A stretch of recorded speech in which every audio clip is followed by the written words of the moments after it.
Yeah. He gets a little bulky there, but you good. Right.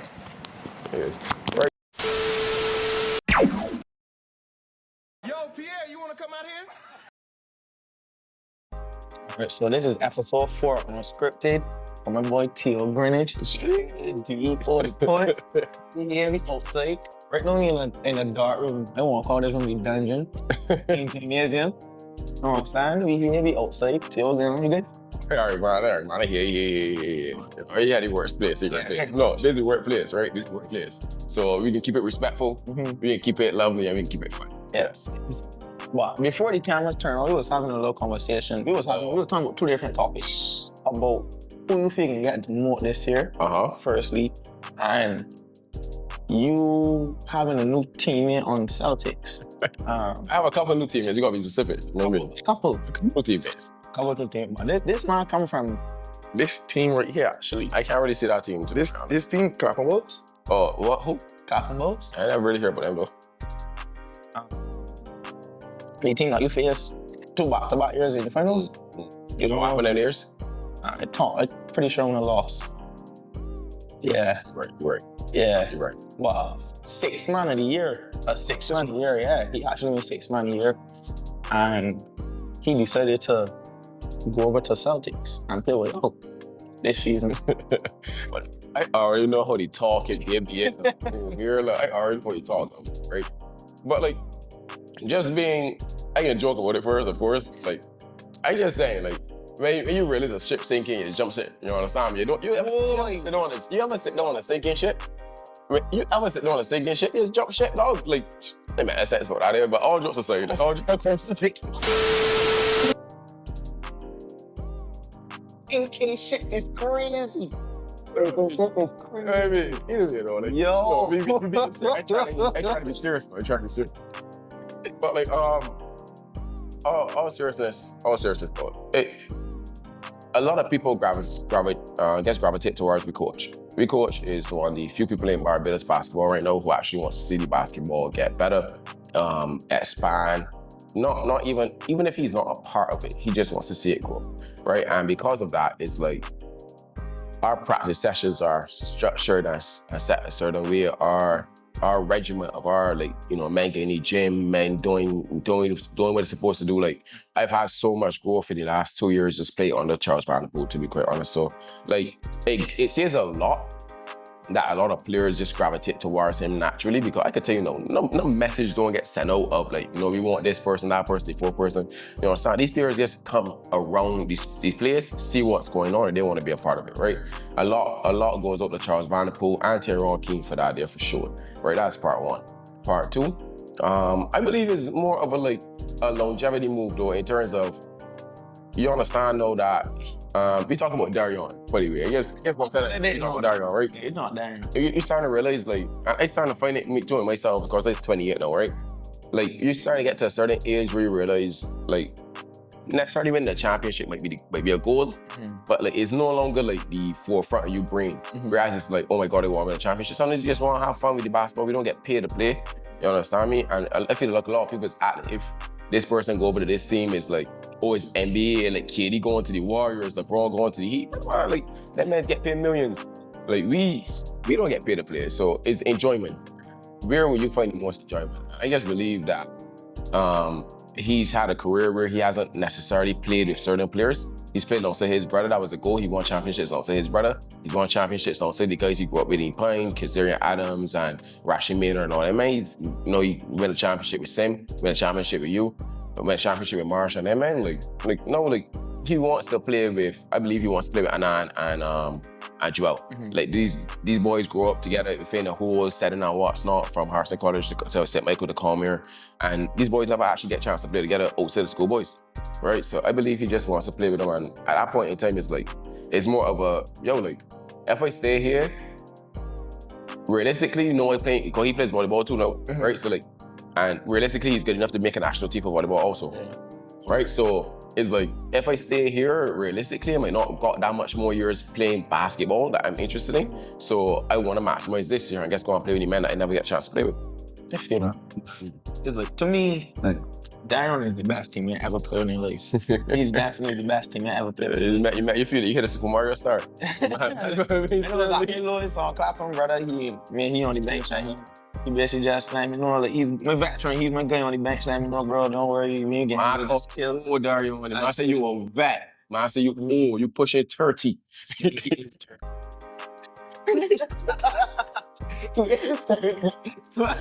Yes.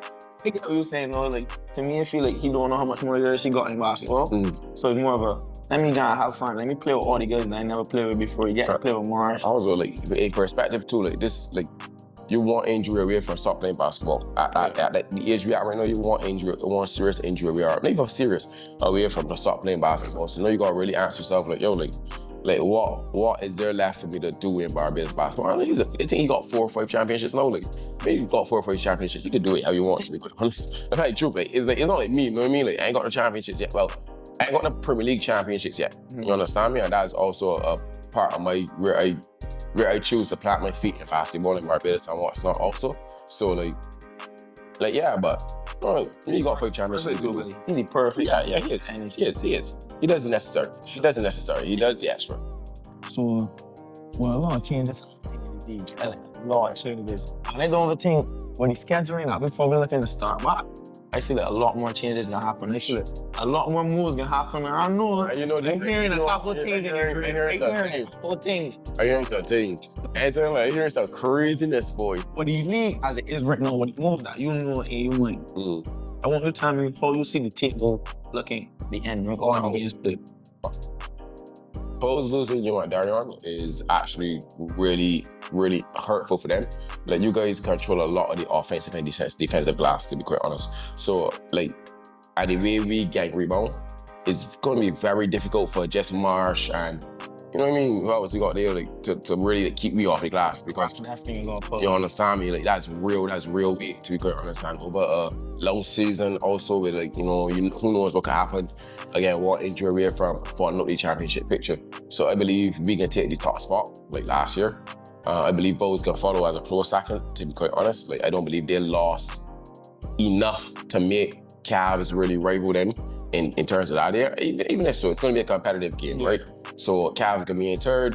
This 4th spot, who was basically cemented as the Lakers for the last couple of years with Tarpy, with Carl Tarp coming home and playing for Pine, playing for Eastern One Team Pine. No, that's gonna be that's a small, people think that's a small addition. Nah, that boy could ball here. That boy could ball. So, like, I believe that can be a toss up now between Pine. Some fella near Wynters just met beers. So, you know what I mean? And from what I'm hearing, if beers could actually lock down one of these big names that I hear men saying that God, like, that's a toss-up also, because those boys play good basketball, good structured basketball. They got veterans on their teams like Mark and Romain and them men that know basketball real tall. And it's not only from the ability standpoint, you got the word ability, but if you don't understand what is needed, when it's needed, where it's needed, and how to play it, then boy, it's very difficult. It's very difficult. Basketball is a game of centimeters. Millimeters, really and truly. So I believe that 4th spot up for grabs. I looking at Pine. Lakers still in the picture, of course, not losing much. Lakers still in the picture, but looking at Pine, looking at Lakers, looking at Bears in that spot, right? And not to cross out Warriors? Not Warriors per se. I'm missing one. Yeah, it's Warriors. Yeah. Not to cross out Warriors, but if Warriors lose their heart and soul in money, because I've been hearing a couple of things around, Manny name. I don't know if it's true or not, but like, if they lose their heart and soul around Manny, boy, them facing the emotion, to be quite honest. And that's a reality situation, right? I don't think Beer is gonna come up and go back down. So, that bottom of the table spot, like, I love it. Like, even when I was playing that bottom of the table spot, I don't think so neither. I'll be shocked, upset if you thought so, to be quite honest. I would be real disappointed. You used to think so. As a, man is down. We train to get our watch. Not I know your mentality. I'll be real disappointed. But that bottom of the table spot right now, Premier League is always developing they said in 3 layers, I would like to say championship contenders, which is usually 2 teams. people that fall in the middle ground where you're not championship contenders, but you're not really demoted, get demoted also, and then like you rotate around to the demotion teams, right? And every single tier that's coming on matchups that's be really exciting to watch, right? For it was Spartans, it was Celtics and Spartans. Like, you remember like who gained demoted? I knew who was gaining demoted. I personally knew. You understand me? The team that I would get demoted, to be quite honest, mad, right? But it was always like a toss up. So like those bottom table teams, I mean, in those games come out together, just get real competitive. And you know, it normally not be the stars, but the raw guys that determine if the team can be over the top or below the table, to be honest. That way I feel like what separate Barry. From I think once you Warriors, you won't compare to like that leadership, that veteran vibe. Also, even when starting fights apart, right? Starting fights, okay, cool. It's even if you want to say starting fights equal, you see when you can only bench, you know, right? Like with Warriors, like Warriors got Christian and them men on the bench, like compared to like, you know what I mean, like Roderick and them getting off the bench at Beers. Like it's just difficult, bro. It's just difficult for the bench to like keep up with that bench also, you know what I mean? And then fitness can come into play too. Premier League's a much more fast-paced game, so like if Warren's don't got them men fit to a certain level, and when they got one of them men fit to a certain level, then all of a sudden you're training. All of a sudden, best believe it. All of a sudden, you get 30 in third quarter. You may go on a 15-point run, and the game swing from being within 5 to up 20, dog. And like that's all it takes, to be quite honest. A game done, bro. If two teams got so closely knit together, and then team could go on a 20-point run and be up 20, the game done. And then I don't know who coached you guys, but then my last thing is coaching, right? Shaq is me coach. Shaq. Siobhan. What? Siobhan. Sorry. I don't know if that shot first. Carrie? Don't ask me questions. This man don't know who's these young guys don't know nothing, eh? Just old thing. Just out to the hoop. Yeah. Just out to the hoop here. Follow instructions.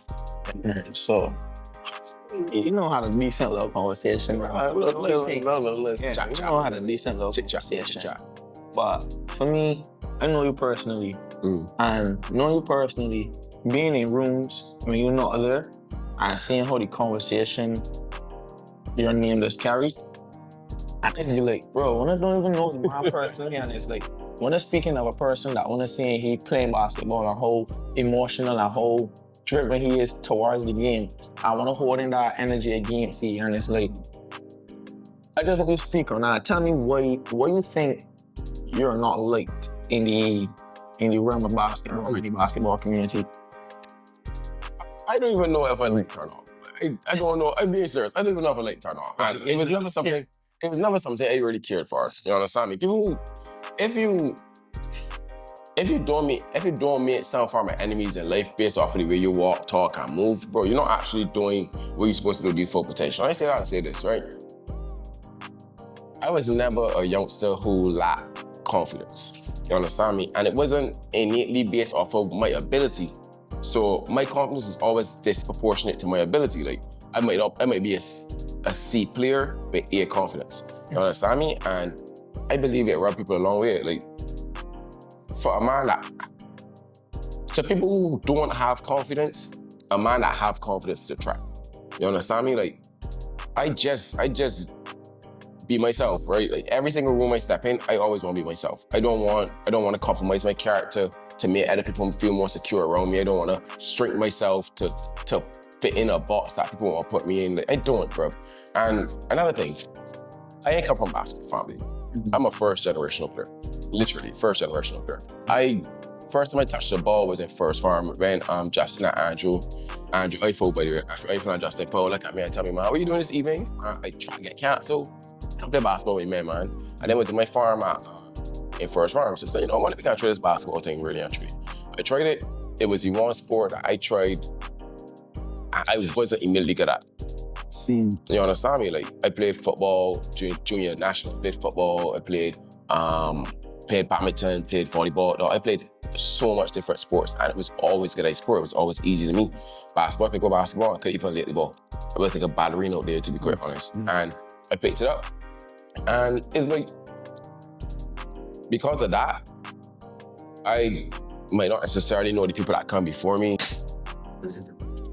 So being in first farm, Andrew and Justin telling me to can't play some basketball and what. So that's the first time I picked up basketball. It's like, it was one sport I wasn't immediately great at. So I really and truly wanted to try extra hard to be good at it. Anything that I wasn't good at when I was younger, I wanted to be great at. And I would do my best to be great at it, you understand me? I was putting a lot of effort. And these are things that people, quote unquote, love to discuss about players, right? Mm-hmm. I want to play with a lot of effort. I want to play with a lot of heart. I want to play with an attitude, with a winning attitude, with a mentality, like, you know what I mean? The mama mentality and what's not. Like, I can be very frank.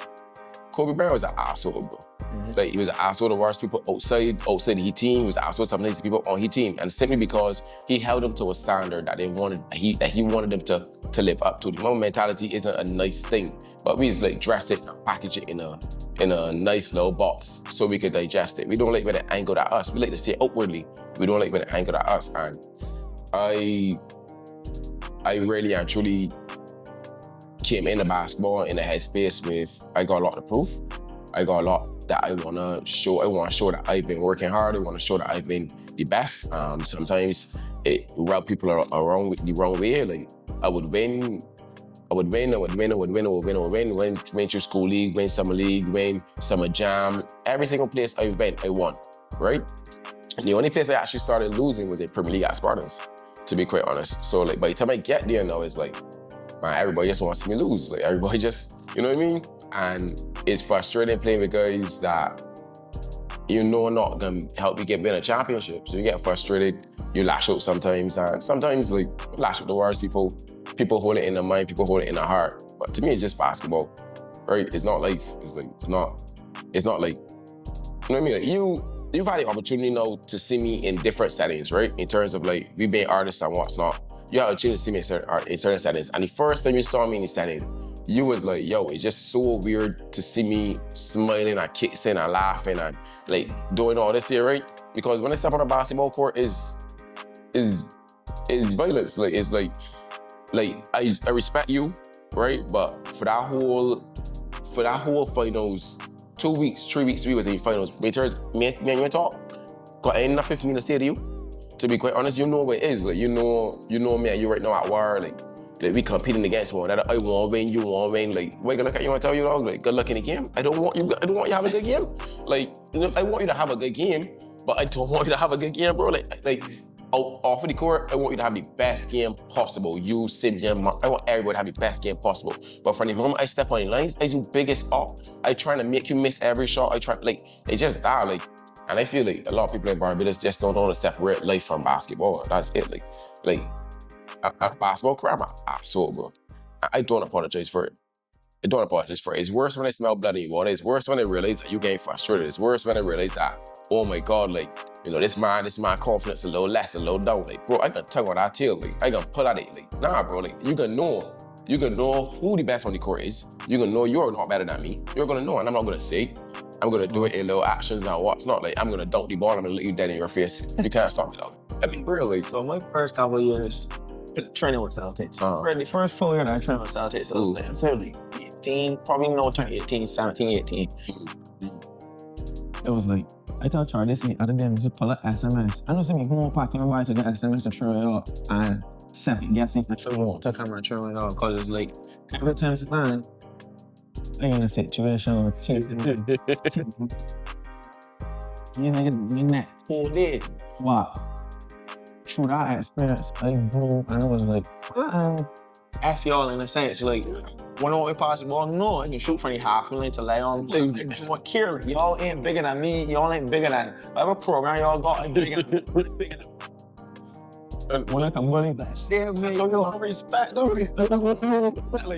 like you know walking to man home turf or man territory and go like, you know what, I the man and men don't like you're crazy. Like, you know what I mean? It's a certain level of respect you're gonna earn on the basketball court. I feel like over years, respect. And like, you being a young buck coming on the court, boy, you're not gonna see them. Like, you know, like, you was always one of my favorite people growing up, dog, from, like, watching you grow from schoolboys and what's not. Remember the first time I saw this was in it was in BCC, the Pacific Finals, right? Back off. Decent. When it back off on that fast. Yeah, when it back off on that fast. Rip picked up. I think it was Noah Caleb that was trying to. Rip picked up and said, yo.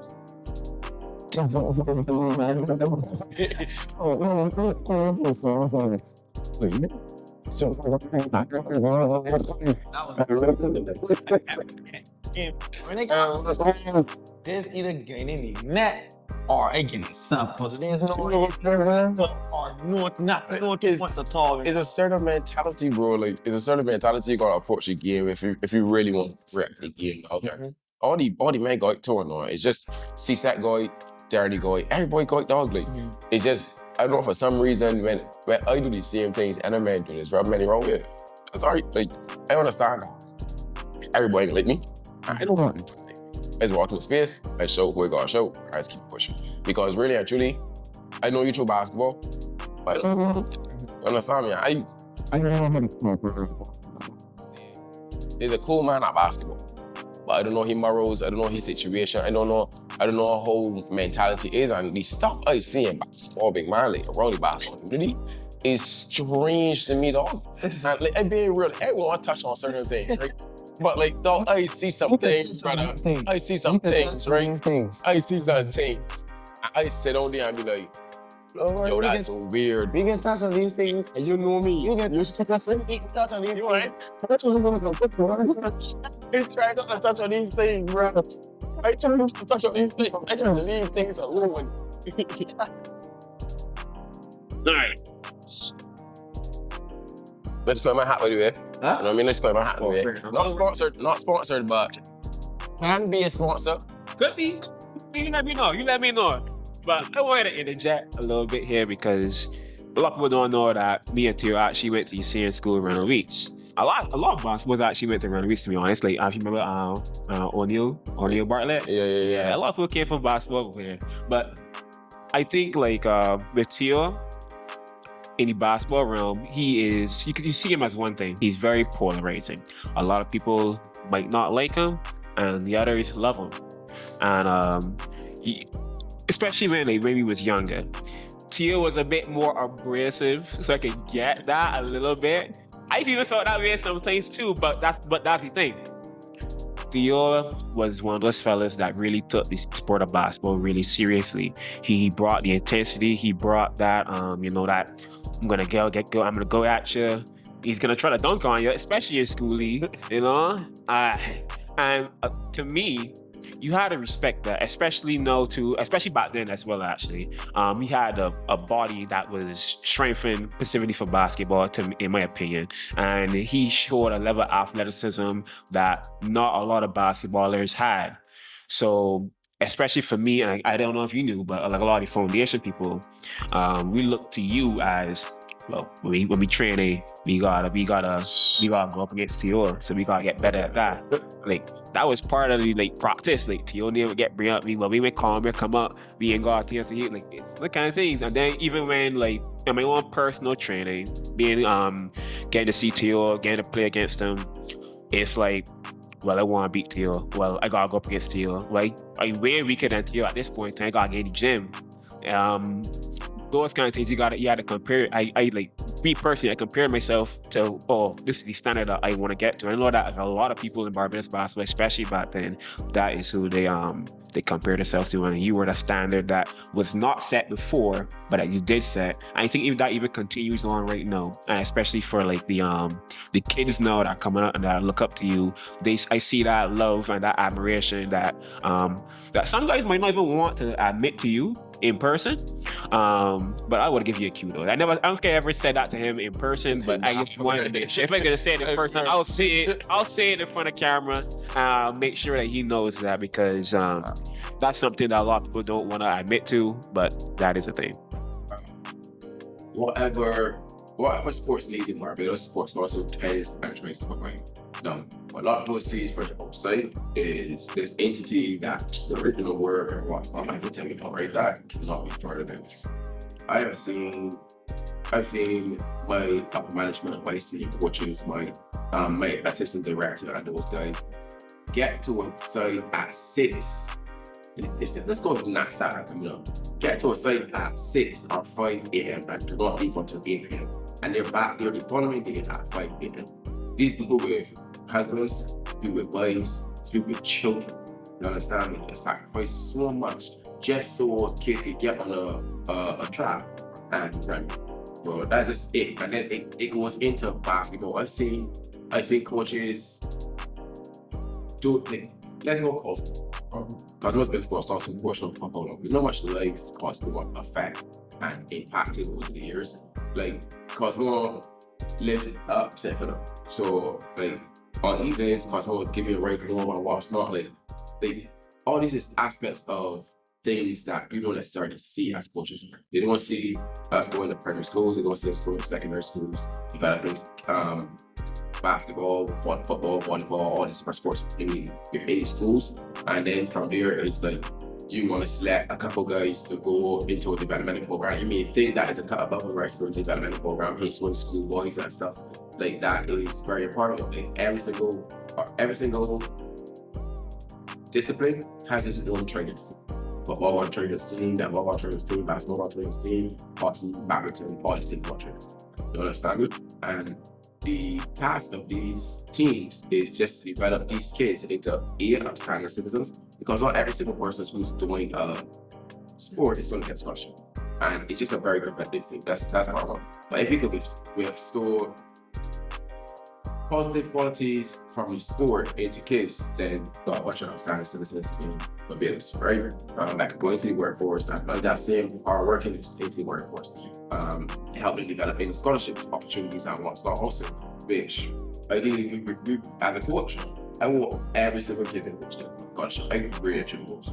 But that's a lot dependent on the kid. Sometimes it's situational, the parents, the households, the school, how they're doing in school, what they're doing here, or they're doing. Because we got kids here that really should be on scholarship, but they don't do school. Understand? Now, as a coach, it's very difficult for me to be coach and teacher at the same time. All right? But my job basically is development of basketball in Barbados. And that's where I stick my hat on. That's where I like to be. I do private schools, I do secondary schools, and I do developmental programs. 2 major developmental programs. One is company school straight as first with the team, right? So that's where you know as the head coach of the first with the team, they try to stuff. So I got a question. Because I see all the different sports, kids that have done scholarship, left, right, or center. But even one sport you want to after basketball. What's the reason you think that is? What I don't understand is when it comes to other sports, people here are maybe a cut above the rest. You understand me? Like, let's go football. You can get a scholarship for football in US because USA football may not be that dominant, right? It's going to be very difficult for you to get a scholarship from Barbados to USA play basketball. A lot of these kids overseas, they start dribbling the basketball from 1, bro, from 2, from 3, from 4, from 5. They got AU teams traveling around the country to play. You know what I mean? They develop dribbling skills, shooting skills, and what's not at 11 that. And us now, the first time I picked up a ball, I was 13. Like, envision me trying to compete now against a guy who was dribbling the basketball since 2. It's just very difficult. You understand me? The talent pool is just way higher in terms of our sport. Our sport is one of the most difficult sports to play in the world. You understand me? So it's natural that you getting a scholarship in this sport is going to be very difficult. And even in so, we got players overseas. Hassan Ward, Kairon Alexander, Simeon was overseas. You was overseas at a point in time. But they come through the system that the other sports going out and coming through, which is the sports council. They're coming from outside entities. They're not coming through the system that all the other sports coming through. Well, I would say this. How do you know that the sports council is giving those kids scholarships? What if? I never said it. No, I'm saying, right?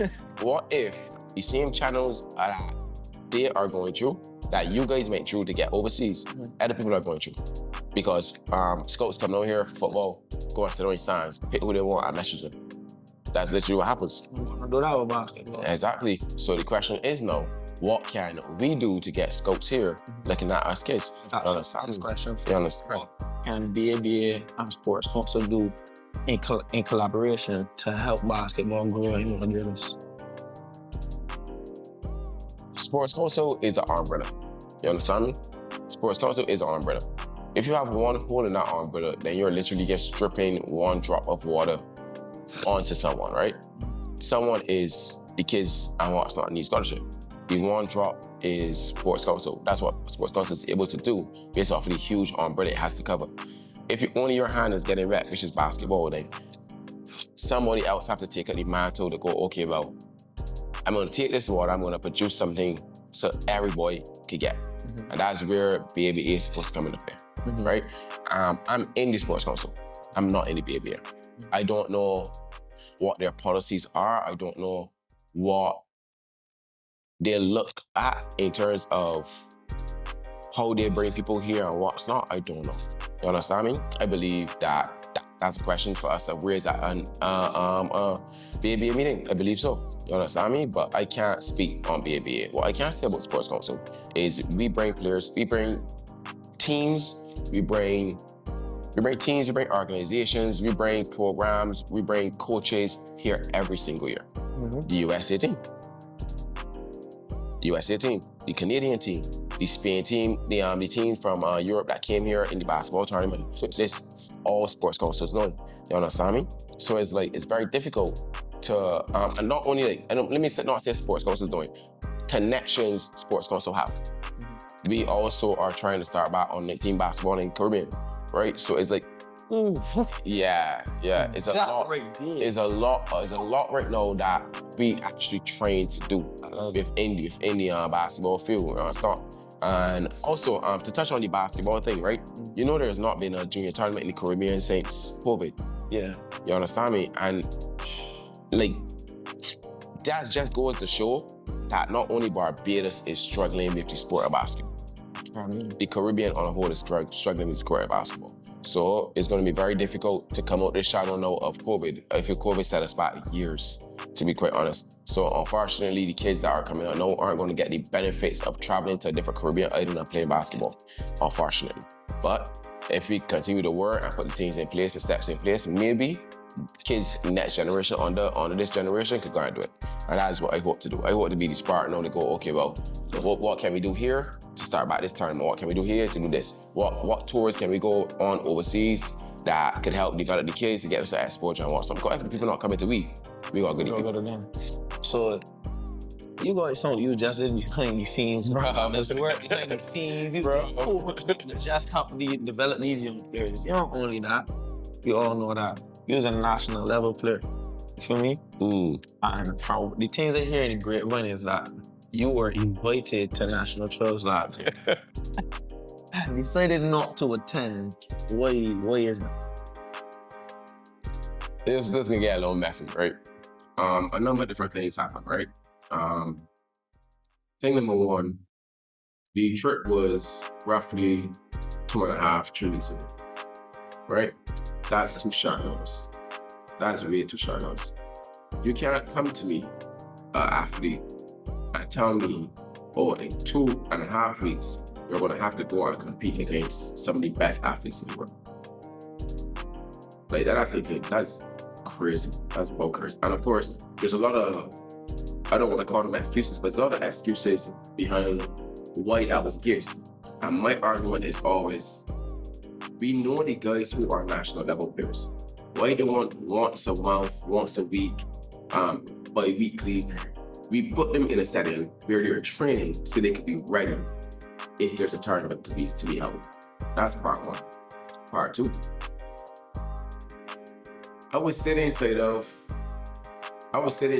people when they got the message for trust. They got the message 3 weeks before I got the message. Everything we get the message. We got the message. If you get the message Thursday, first day of trust was the Saturday. Yes. These men was given notice before. First, no message DMs. Given notice before, hey, you might got a tour coming up. Get ready. So what that tells me as an athlete, you already know who you're picking. And I don't mix words when I say this. If you already know what you're picking, who you're picking, why are you wasting my time? You want me to come up with my body or anything? Risk injury, because now you got coaches here who don't necessarily understand that they can't cram 3 months of training in 2 weeks. So you want me to go trial, you want me to do fitness, you want me to do on-court work, and you want me to do this every single day for the next couple of weeks, man. We're not getting no paid leave, mind you. We're not getting no paid leave from work. Men still are going to work all day, they come in and perform at a maximum efficiency. To me, that's a tall ask. And I'm at the point where I no longer care about having a trip to represent my country if it's not done correctly. And that's the truth. Like I'm just so fed up with the system that is put in place that I don't mind listening to it. To be quite honest, I don't mind listening to it. I want to speak on that. This is the first thing I actually shared my full opinion, because I was at class. And the whole energy was that this is a fear pickings thing, right? And I ain't delusional. And some of the boy was like, that's not the case. But we know that's not the case. I know it's like, yeah, I know it's not the case, but the person thing is like, I'm going there thinking that is the case, right? And I went in there thinking that was the case. And I was working at the time.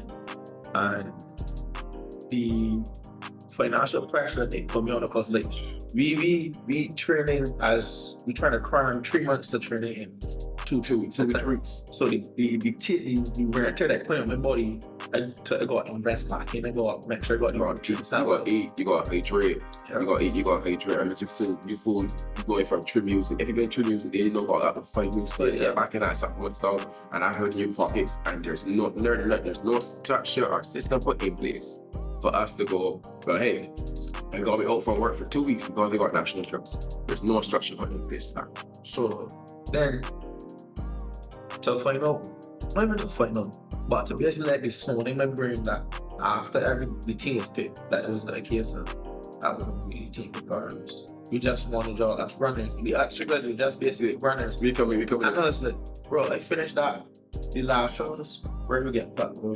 I finished that when I hurt back. And the next day, right, for the other information, I was so demoralized. My heart was going down.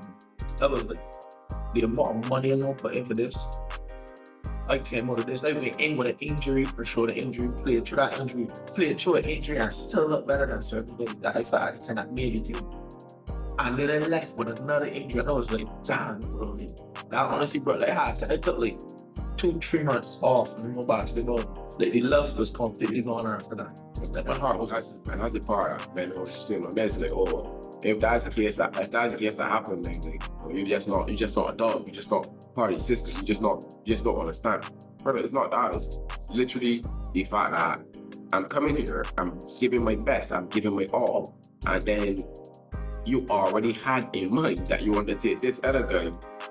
So you took the other guy, despite the fact of how he performed at trials, despite the fact of how much rest you needed, despite the fact he wasn't in shape, despite the fact and all these different things, you still decided that you're going to go with him, despite the fact I had a better shot. And I personally, I wasn't putting myself in that position to be injured, to be hurt, to have to miss more work, to have to sit out, and I wasn't putting myself in that situation. So I did it very respectfully. I said, hey, unfortunately, it's too last minute, it's too late notice. I won't be able to attend. And that's pretty much it. I hope everybody understand that the same way they want to hold me to a standard when it comes to trials, when it comes to these things, I want to hold BABA to a standard. I want to hold the people calling trials to a standard. I said, hey, giving us a 2.5 weeks notice is foolishness. And then I can't stress this enough, like, because I was here with Darren and Simeon and them, and to see the toll it put on these men body, it was worth it. You understand me? Because again, like, you want them to do physicals, and then you want to get practice, and then we came back the next day, and like, bro, you're not gonna get this 3 weeks of training in this 3 months of training in 2 weeks. You're gonna go overseas unfit. That's the situation. At some point in time, you guys know, I say, yeah, no amount of training to do here now is going to lead these men to be fit anything next week. Furthermore, you're hurting them even more because you're putting their body under stress that they're not accustomed being put under. They're not accustomed to training 4 days a week. So now you can go for training 1 day a week if you're still training because the season finished 2 months ago. You understand me? So if you're training at all at this point in time to training 4 days a week, you jump starting your body. I was training. You get what I'm saying? You jump starting your body, B. You jump starting your body, and what I do? No worries, because the left foot by injury. Nah, I'm good. Came in when I showed injury and left foot. I have no sympathy when I say this. You need to do better. You need to do better. You need to. But what do I know? I just want to degree in physiotherapy. You know what I mean? What do I know, bro?